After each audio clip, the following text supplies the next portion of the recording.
The other big issue is that plan for casinos to come to Philadelphia. The group Casino Free Philadelphia pushed for a referendum asking for residents' input, and yesterday they held a shadow election regarding the proximity of casinos to homes and schools. Joining us now is Daniel Hunter of Casino Free Philadelphia. With more, we're also joined by John Miller, who represents SugarHouse Casino. Good morning to you both. Good morning. Daniel, I'll start with you. We understand you're still counting votes from yesterday's shadow election. Is that right? What have you found so far? Well, we're not able to announce preliminary results at this point, but what we've been able to do is we'll be counting all the votes, cross-referencing them with the voter database. But really what happened yesterday was voters around Philadelphia were offered the opportunity that the casino industry took away from people to vote on a question that matters to people. It's about whether or not there should be development with standards in how it comes into Philadelphia. And people were excited. People turned out in high numbers.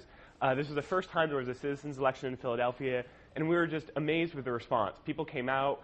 People actually showed up at polling locations just to vote on this question. So we actually increased voter turnout as people said they just wanted to vote on this particular citizens' election. I want to turn to John Miller now from SugarHouse. What is your response to this shadow election? You heard what Daniel had to say. Was this the influence of the location? Will this influence the location of SugarHouse Casino at all, do you think? No, and the notion that this is democracy and the first time we ever had a citizen election is frankly offensive. Democracy has been alive and well here for well over 200 years, quite obviously.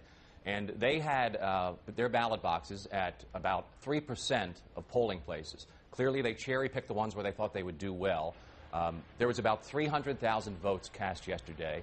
If they got more than 10,000 or 20,000 of them, it would be miraculous. And regardless, it is well less than half. The people clearly want gaming in this town. They voted for Ed Rendell, who ran very much on a gaming platform twice, overwhelmingly in Philadelphia. And it is quite obvious that it is time to put this little charade, this little PR stunt behind us, and move forward. Well, we need progress. We need jobs. We need tax relief. Well, in all fairness, it did resonate with voters in some respects because Tom Knox received quite a few votes, and one of the platforms that Tom Knox ran on saying that he didn't believe the citizens of Philadelphia, especially in those areas near SugarHouse and Foxwoods, wanted those casinos there. What do you have to say to, frankly, Tom Knox's platform? Tom Knox, he funded Casino Free Philadelphia to a large extent, so bully for him. But regardless, they have not won the majority of the votes. Well, actually, I can add to that, which is Michael Nutter put on his campaign literature, vote yes on our question, on this question.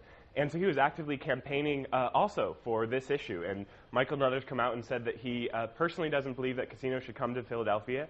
And furthermore, he's put forward a proposal without any tax revenue.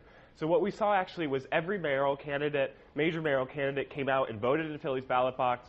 It was fun. It was exciting. People were very excited to participate in this kind of democracy because the casino industry stopped people from voting on this question. The reason they stopped people from voting on this question is because they know the majority of Philadelphians do not believe casinos should be built right next to residential neighborhoods. There's been That's so what much every polling has misinformation said. from the anti-casino crowds. And this organization has a track record of fraud. They committed massive fraud in their petition drive. They told everybody who donated them it was a tax-deductible donation. By sending it to an out-of-state nonprofit organization. And the fact that we're just going to believe more lies is ridiculous. Your video had a dozen people in it. They got 3% perhaps of the vote. If city council or a mayoral candidate pays attention to 3%, I think that's rather foolhardy. I mean, John, you really have no credibility on this issue because as opposed Philadelphians to had an amazing opportunity. We gave Philadelphians an opportunity to vote on a question that you took off the ballot.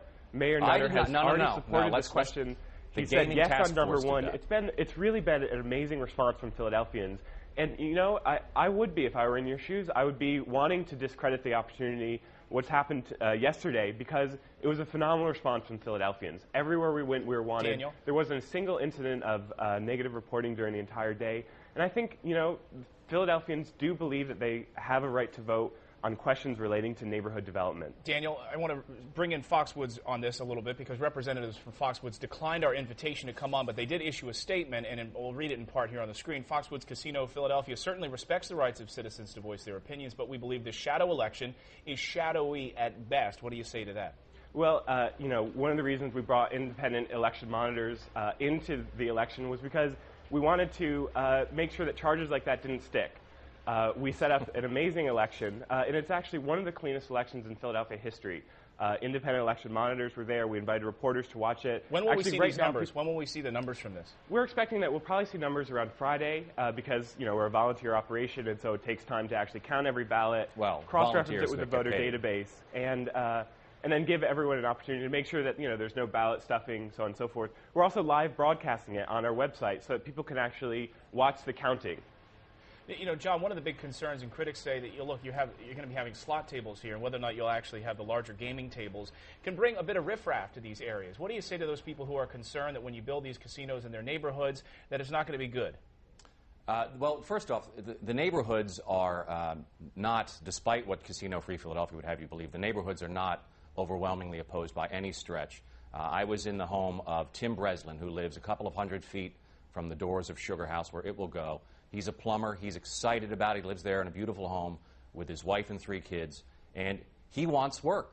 And that's what we find more and more in the neighborhoods. It's probably 50-50, and change scares people. We understand that. But it's probably 50-50 in the close-in neighborhoods.